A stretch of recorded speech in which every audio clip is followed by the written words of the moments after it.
گانے بازوں کی دھنوں پر ٹانگیں چھڑکاتے ہیں، جو بدنصیب اپنے گھروں میں گانے بجاتے ہیں، بسوں میں گانے بجاتے ہیں، ہوٹلوں میں، پان کی دکانوں میں، اسی طرح کی مزید مطلب اداروں میں جو گانے بجاتے ہیں، وہ اپنا کھاتا دیکھ لیں، وہ شیطان کے کھاتے میں آ رہے ہیں۔ اگر داتا علی حجویری رضی اللہ تعالیٰ عنہ کو ولی مانتے ہیں تو ان کی بات مان لیجئے، سیدنا داتا علی حجویری وہ لاہور ہی کے شہنشاہ نہیں، ہر مسلمان کے دلوں کے تاجدار ہیں۔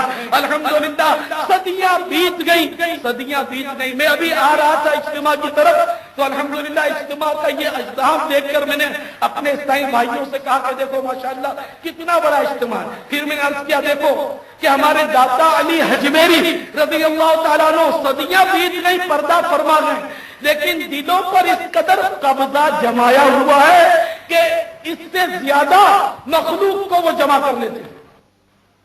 اتنے اگر جمع نہیں بھی ہوتے تو بہرحال حصے میں سارے سال میں اگر اکٹھے کیے جائیں جتنے لوگ حاضری دیتے ہیں تو اس وقت جتنے جمع ان سے کئی گنا زیادہ ہو جائیں گے۔ روزانہ ڈبل 12 گھنٹے میرے داتا دربار میں دیکھا کہ پبلک کا رش رہتا ہے۔ یعنی اتنی صدیاں بیت گئیں لیکن مطلب ان کا دلوں پر قبضہ ہے۔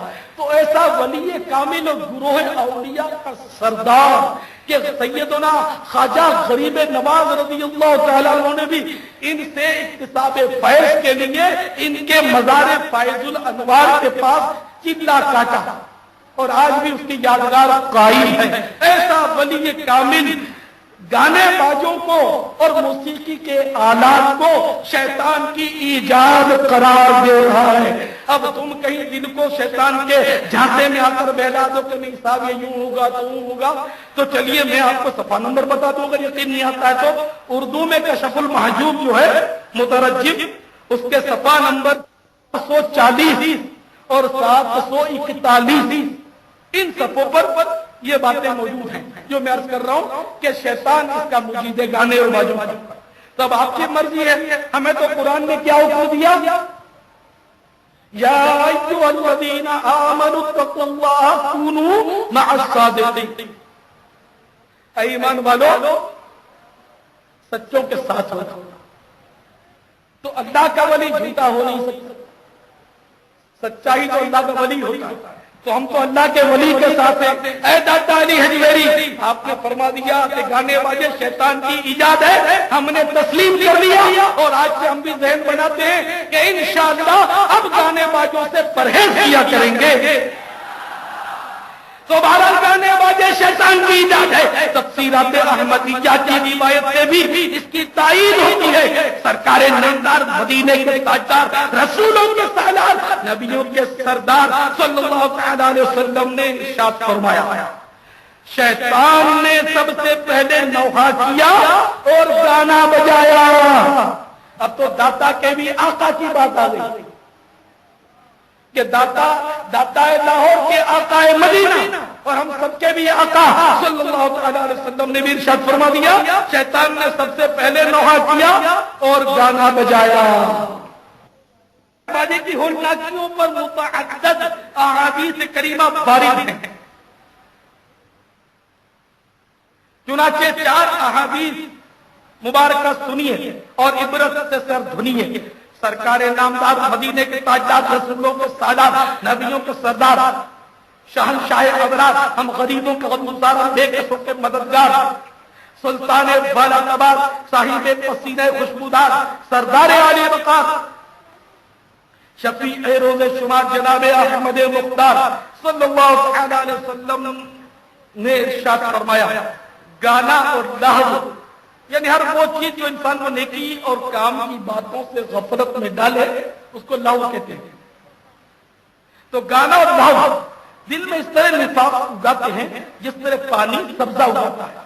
قسم ہے ذات مقدسہ کی جس کی قبضہ قدرت میں میری جان ہے، بے شک قرآن اور ذکر اللہ عز و جل ضرور دل میں اس طرح ایمان اگاتے ہیں جس طرح پانی سبز گھاس اگاتا ہے۔ نمبر 2، اللہ عز و جل کے محبوب جانا غیوب منزہ عن العیوب، صلی اللہ تعالی علیہ وسلم نے ارشاد فرمایا جو شخص گانے کے ساتھ اپنی آواز بلند کرتا ہے اللہ عز و جل اس پر 2 شیطان مقرر فرما دیتا ہے. ان میں سے ایک شیطان ایک کندھے پر اور دوسرا شیطان دوسرے کندھے پر ہوتا ہے اور وہ دونوں شیطان اپنے پاؤں سے اسے مارتے پیٹتے رہتے ہیں جب تک وہ خاموش نہ ہو جائے. نمبر 3 حضرت زہار رضی اللہ تعالیٰ عنہ سے روایت ہے گانا دل کو خراب اور اللہ تبارک و تعالیٰ کو ناراض کرنے والا ہے. نمبر 4 حضرت سیدنا انس رضی اللہ تعالیٰ عنہ سے روایت ہے رسول اللہ جل جلالہ و صلی اللہ علیہ وآلہ وسلم نے ارشاد فرمایا جو گانے والی کے پاس بیٹھے کان لگا کر دھیان سے اس سے سنے تو اللہ عز و جل بروز قیامت اس کے کانوں میں سیسا اونڈے گا.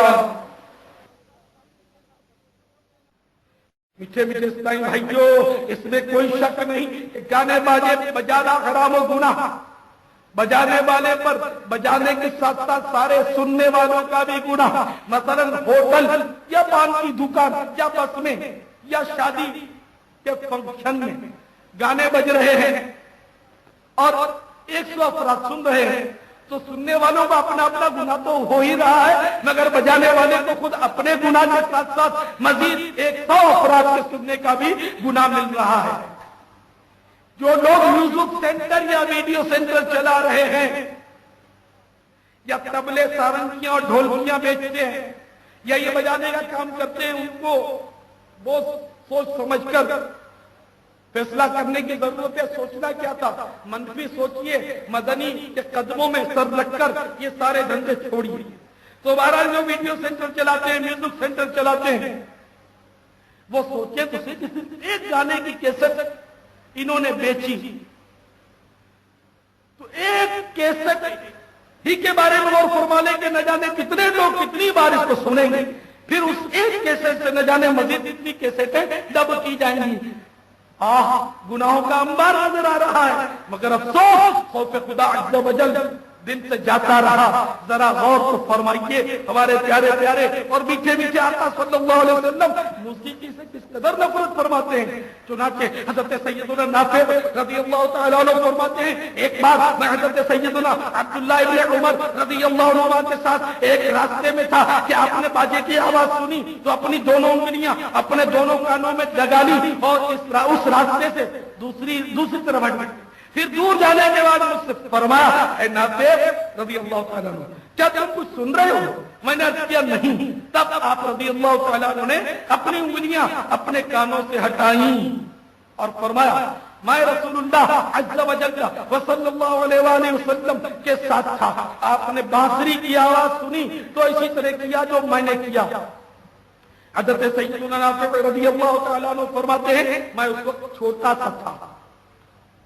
میٹھے میٹھے اسلامی بھائیوں اور انٹرنیٹ کے ذریعے دنیا کے مختلف ممالک میں مجھے سننے والوں اور والیوں دیکھا آپ نے سرکار نامدار صلی اللہ تعالی علیہ وسلم اور صحابی جانشین سنتوں کے پیغمبر حضرت سیدنا عبداللہ ابن عمر رضی اللہ تعالی عنہما موسیقی سے کس قدر متنفر تھے کہ آواز آنے پر اپنی مبارک انگلیاں ہی کانوں میں داخل فرما لی اور اسی پر بس نہ کیا بلکہ راستہ ہی بدل دیا. آج گانے باجے سے اگر کوئی نفرت کرتا بھی ہے تب بھی ان سنتوں کو ادا کرنے سے محروم ہے بلکہ ایسے ہوٹل دکان اور شادی ہال وغیرہ میں اطمینان سے بیٹھا رہتا ہے جہاں ریکارڈنگ ہو رہی ہو ٹی وی اور VCR پر فلمیں چل رہی ہوں. غور فرمائیے دائلانی کی روایت ہے حضرت سیدنا عبداللہ بن عباس رضی اللہ عنہ سے مروی ہوا اللہ جل جلالہ کے پیارے محبوب دانائے غیوب منزہ عن العیوب صلی اللہ علیہ وسلم نے فرمایا مجھے ڈھول اور بانسری توڑنے کا حکم دیا گیا ہے مگر رسول اکرم نور مجسم شاہ بنی آدم صلی اللہ علیہ وسلم کی غلامی قدم بھرنے والے مسلمان ڈھول اور بانسری کو عرض جان بنائے ہوئے ہیں اور بغیر ڈھولکیاں بجائے ان کی شادیاں نہیں ہو چکتی. موسیقی سننا سنانا تو رہا ایک طرف سرور کائنات شاہ موجودات